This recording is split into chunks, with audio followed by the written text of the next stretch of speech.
Le phénomène du changement climatique, la précocité de certains fruits saisonniers sur le marché. Il s'agit des fruits comme les mangues qui généralement sont présents sur le marché congolais à partir du mois de septembre jusqu'en janvier. Mais curieusement, depuis le mois de mai, nous avons constaté la présence des mangues sur le marché.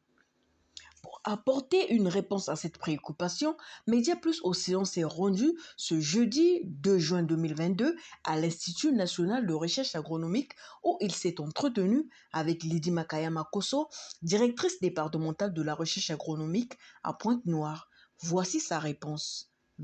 En ce qui concerne l'arboriculture fruitière, nous sommes habitués, pour nous qui sommes au Congo, à voir les fruits d'une espèce végétale d'une façon périodique.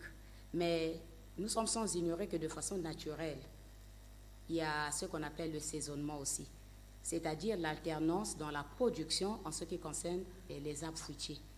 La même variété ou le même plant dans une parcelle ne peut pas produire autant sur 2 ans.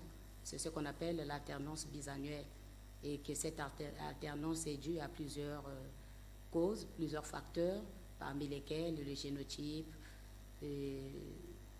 la faiblesse présentée par l'arbre dans le transport de la sève, ainsi de suite. Mais actuellement, ça s'est plus ou moins accentué ou bien ça devient, je peux même dire, ça commence à être d'une façon chronique. Nous tous, nous savons qu'il ne pleut plus de la même façon. On connaît maintenant des fortes chaleurs. Et il y a des moments où vraiment vous avez même de la peine à marcher. Et en gros, je peux dire que c'est le changement climatique qui est à l'origine de ce que nous observons actuellement. En outre, Lydie Makayama Kosso s'insurge contre la présence précoce des fruits immatures sur le marché. Pour ça, on ne va pas accuser le changement climatique. Ça, c'est maintenant le Congolais actuellement a changé ses habitudes alimentaires.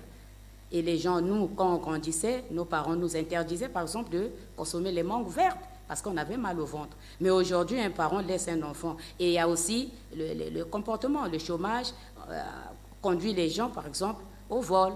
Moi, je travaille beaucoup au milieu rural. Moi, je vois les gens se comporter comme ça, programmer des récoltes pendant que les fruits ne sont pas mûrs. Et quand vous les abordez, qu'est-ce qu'ils disent? Si je laisse, les voleurs passeront avant moi. Donc, maintenant que je me trouve là, je dois prendre ma récolte et mettre sur le marché gagné. Aujourd'hui, on se plaint. On connaît plusieurs maladies. Moi, l'enfant, hier, il n'y avait pas ceci, il y a cela. Mais ce sont les habitudes alimentaires que nous adoptons aujourd'hui. Hier, nous ne connaissons pas ça. Aujourd'hui, il y a ça. Hein? Nous devons attendre que les fruits arrivent à maturité pour les prendre, les mettre sur le marché afin que les gens consomment ce qui est propices qui viendront nous apporter les vitamines, tout ce que ça apporte, les glucides et autres. Mais quand on prend ça au corps vert, là je prends l'exemple des mangues. La mangue, c'est un fruit qui est de nature sucrée. Donc dedans, on tire profit, il y a les glucides, il y a les vitamines et autres. Mais quand nous la vendons verte, c'est vrai, on va dire qu'il y a peut-être un certain nombre de vitamines, mais l'organisme n'en profite pas au maximum. Donc vraiment, je demande aux producteurs congolais de faire attention, d'attendre que ça puisse, parce que nous devons nous rendre service. Toi qui vends, c'est vrai, les gens vont acheter et quand ils vont aller connaître les conséquences là-bas, tu n'es pas là. Mais il ne faut pas réagir comme ça. Nous devons nous protéger les uns les autres. Attendons que les fruits arrivent à maturité pour pouvoir les cueillir et les mettre sur le marché.